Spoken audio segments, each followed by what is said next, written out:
Bonjour et bienvenue à tous et à toutes dans ce journal hebdomadaire le Tibet cette semaine. Je suis Perman Sawang avec une nouvelle édition d'actualité sur le Tibet, sa sainteté, le Dalai Lama et l'administration centrale tibétaine. Voici les titres de cette semaine. Sa sainteté, le Dalai Lama a donné un enseignement en l'honneur de Chodol Düchen. L'administration centrale tibétaine commémore les martyrs tibétains de 1989 par une session de prière.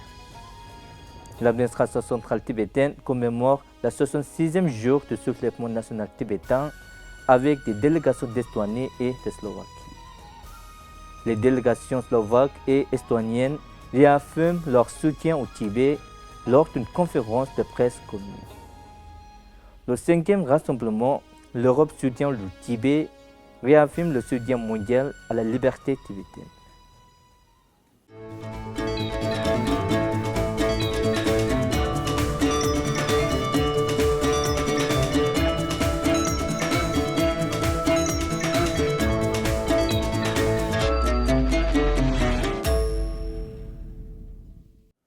Le 14 mars, en l'honneur de Chodol Düchen, également connu sous le nom de jour des offrandes, qui tombe le 15e jour du premier mois du calendrier tibétain, Sa Sainteté le Dalai Lama a donné un enseignement bref mais perspicace au tome tibétain principal. L'enseignement portait sur les contes Jataka, une collection d'histoires qui relate les visions intérieures du Bouddha, illustrant les vertus de la compassion, de la sagesse et de l'altruisme. Chodol Düchen est l'un des 4 principaux festivals bouddhistes célébrés avec une grande révérence par les bouddhistes tibétains. Il marque le point culminant du grand festival de prière et commémore la période pendant laquelle le Bouddha est censé avoir accompli une série de miracles pour inspirer la foi en ses enseignements. En ce jour propice, les fidèles se livrent à des prières, font des offrandes et participent à des discours religieux afin d'approfondir leur compréhension spirituelle. L'enseignement de Sa Sainteté sur les contes Jataka rappelle le parcours du Bouddha qui a consacré de nombreuses vies au bien-être d'autrui. Ces histoires, riches en enseignements moraux, continuent d'inspirer les praticiens sur la voie de la sagesse et de l'altruisme. L'enseignement a été suivi par des moines, des nonnes et des fidèles laïcs qui se sont rassemblés au temple pour recevoir les conseils et les bénédictions de Sa Sainteté en cette occasion sacrée. L'administration centrale tibétaine a organisé le 8 mars une session de prière en l'honneur des Tibétains tués lors des manifestations de 1989 contre le pouvoir chinois. Des milliers de personnes avaient manifesté à Lhasa à l'occasion de la journée nationale du soulèvement tibétain, provoquant une répression brutale par la loi martiale et la force mortière.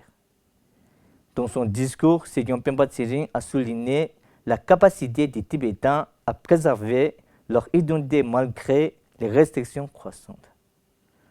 Le secrétaire du cabinet, Sejal Chugya Dengyi, a souligné l'importance de cette session. L'événement annuel continue de rendre hommage à ceux qui se sont sacrifiés pour la cause du Tibet. L'administration centrale tibétaine a célébré la 66e journée du soulèvement national tibétain à Dharamshala avec des délégations de haut niveau d'Estonie et de Slovaquie. L'événement, dirigé par Sejong Penpa Tsering, a commencé par le hissage du drapeau tibétain, une minute de silence pour les martyrs tibétains et des allocutions des dirigeants tibétains. L'invité spécial Yugukal Red, député estonien, a exprimé sa profonde solidarité avec les Tibétains, comparant leur lutte à l'expérience de l'Estonie sous le régime soviétique. Il a souligné qu'en début de l'oppression, les régimes autoritaires ne peuvent pas détruire la volonté de liberté et a exhorté les Tibétains à rester attachés à leur cause. Il a également appelé un plus grand soutien parlementaire international en faveur du Tibet et a remis à Sejong un sweatshirt portant le message « Volonté de protéger en guise de geste symbolique de solidarité. L'invité principal, Andrzej Kiska, ancien président de la Slovaquie, a raconté comment son soutien au Tibet est né de la lecture d'un livre de sa sainteté, le Dalai Lama, qui l'a conduit à une vie de travail humanitaire. Il a rappelé qu'il avait invité sa sainteté en Slovaquie pendant sa présidence et a parlé de l'impact émotionnel qui a eu la vue des photos des Tibétains auto-immolés au musée du Tibet. Établissement des parallèles entre le Tibet et l'Ukraine, il a exhorté les nations européennes à s'exprimer en faveur du Tibet et à encourager les Tibétains, en particulier la jeune génération, à garder espoir. La commémoration s'est achevée par une prière et une marche pacifique organisée par des ONG tibétaines. La délégation d'Estonie et de Slovaquie a eu le privilège de rencontrer sa sainteté le 14e Dalai Lama à sa résidence plus tôt dans la matinée avant l'événement de la 66e journée nationale du soulèvement tibétain. Le 10 mars, les Tibétains et leurs sympathisants du monde entier ont marqué la 66e journée du soulèvement national tibétain par des manifestations et des cérémonies de levée de drapeaux. Des manifestations ont eu lieu devant les ambassades chinoises à Bruxelles, Copenhague, Londres, Oslo, Stockholm, Vilnius et Zurich, avec les participations notables de plus de 100 nationales chinoises aux Pays-Bas et en Suisse. Des marches pacifiques ont été organisées à Paris, à Tokyo et dans toute l'Europe centrale et orientale, tandis que des villes comme Castelli, Belgique, Melbourne, Australie, Ilsford, États-Unis et Saint-Jean-Champanel, France, ont hissé le drapeau national tibétain en signe de solidarité. Le Bureau d'information sur le Tibet a également organisé un séminaire à Sydney en l'honneur de Phokassu Gyaltsen. Après l'achèvement de la 66e journée nationale du soulèvement tibétain, l'ancien président slovaque Andrzej Kiska et le député estonien Jyrki Katelson ont participé à une conférence de presse commune à Dharamsala, réitérant leur position ferme sur le Tibet. Le député Jyrki Katelson, membre de la Commission des affaires étrangères de l'Estonie, a exhorté la communauté internationale à contrer le discours de la Chine sur le Tibet.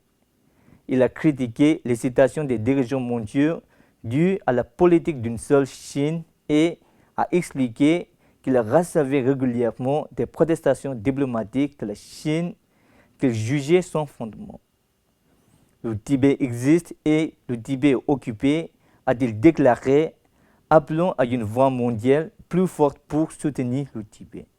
Of course, there is Tibet and Tibet is occupied, and this is, I think, the main agenda we are repeating in free world, in Europe, and well, but altogether we must be louder.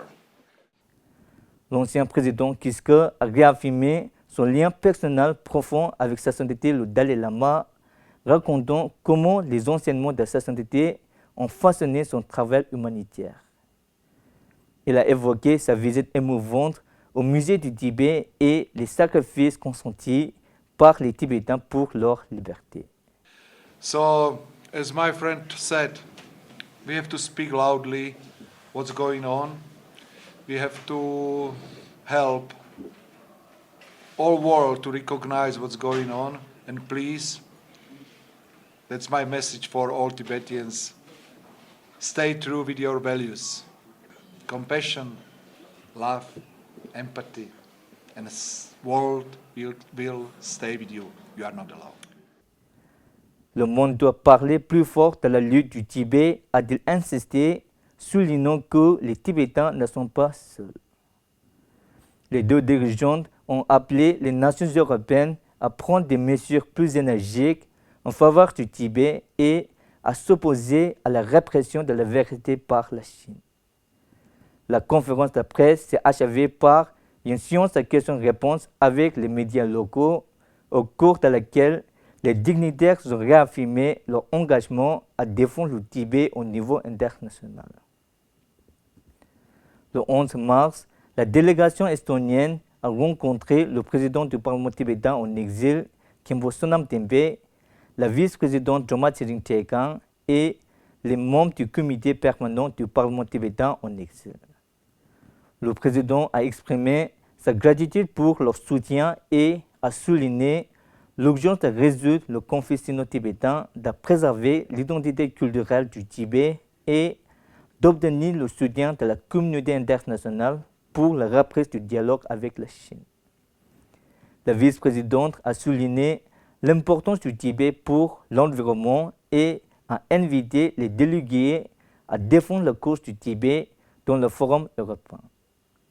La réunion s'est achevée par une séance de questions-réponses et une visite à la salle du Parlement.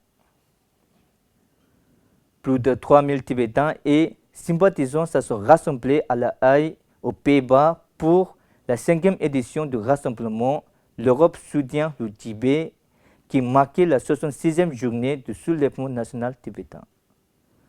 Organisé par la communauté tibétaine des Pays-Bas ainsi que par des groupes de pression internationaux, cet événement a mis en lumière la solidarité mondiale avec la lutte pacifique du Tibet pour la liberté. Parmi les personnalités présentes figurait l'ancien envoyé tibétain Kelsang Gyaltsen, le représentant Rinzin Gyengkhang, les députés néerlandais Jan Peter Noot et Isaac Cameron, ainsi que des personnalités internationales telles que l'acteur hollywoodien Richard Gere et l'ancien joueur de la NBA Enes-Kanter Freedom. Les orateurs ont mis l'accent sur les violations des droits de l'homme commises par la Chine et ont appelé à une action mondiale plus forte. Une marche de 6 km passant devant l'ambassade de Chine a constitué un puissant symbole de résilience et a attiré l'attention du public et des médias. Le rassemblement a réaffirmé l'engagement mondial en faveur de la liberté du Tibet en tant que question des droits de l'homme. Le prochain événement aura lieu à Berlin en 2027. C'est tout pour cette semaine. Merci d'avoir suivi Tibet. À la semaine prochaine.